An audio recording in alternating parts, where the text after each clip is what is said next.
begun. Now, on a related matter, why do our Democratic colleagues want to shortchange our national defense? Well, to free up their time and attention for another massive, reckless taxing and spending spree, a radical wish list that would hurt American families and help China. Working families are already getting slammed by runaway costs because Democrats' last massive spending spree drove up inflation. Gas prices are up about 50%, used car prices are up more than 25%, and grocery prices across practically every category are up significantly over this time last year. But in response, Washington Democrats want to print, borrow, and spend trillions more.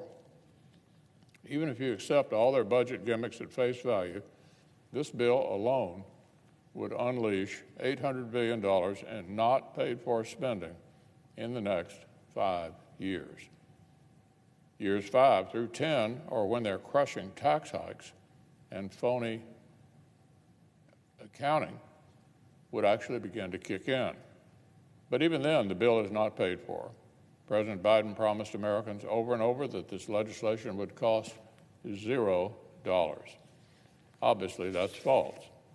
The Congressional Budget Office says that after 10 years, after their tax hikes and fake offsets are factored in, their spree would still add up to $367 billion and add that all to the deficit. President Biden said the deficit impact would be $0. In reality, it's hundreds and hundreds of billions of dollars. President Biden promised Americans something else, too. He said he'd never raise taxes on the middle class. People earning less than $400,000 per year were not to pay a penny more. He has completely broken this promise as well.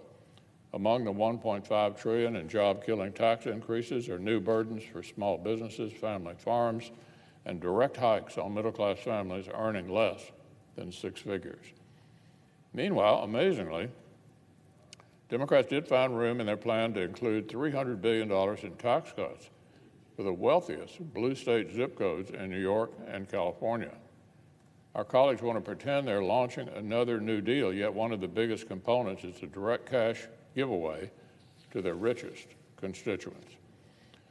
So the cost of this spending spree would be astronomical, and the massive tax hikes that would only partly pay for it would literally crush an already fragile economy. Well, what about the content of the liberal wish list? If Democrats get to steal the American people's credit card for this historic spending spree, what would our citizens even get to unwrap? Well, there'd be massive government giveaways to supposedly green initiatives, giving rise to a whole new generation of waste and abuse like Solyndra. It'd be a gigantic slush fund, so the HHS Secretary Becerra, the culture warrior who sued Catholic nuns, could take over daycare and pre-kindergarten across America. He'd be in charge of subsidizing certain kinds of private family choices, but not others, and tilting the playing field against faith-based child care.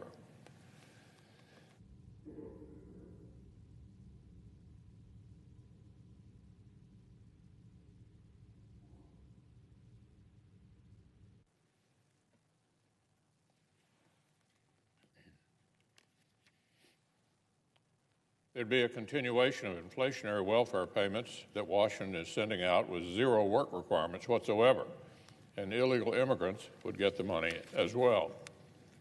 Oh, and as we speak, Senate Democrats are still trying desperately behind the scenes to get sweeping amnesty included in the bill as well. So it goes on and on like this, a hodgepodge catalog that is built to satisfy the demands of activists, not the needs of families. If you ask any working class or middle class American family for their top concerns, you aren't going to hear many people pining for massive tax hikes, electric car charging stations, and woke bureaucrats getting control of their kids' early childhoods. My colleagues across the aisle seem determined to spend the weeks ahead on ways to waste America's money while making America's problems even worse.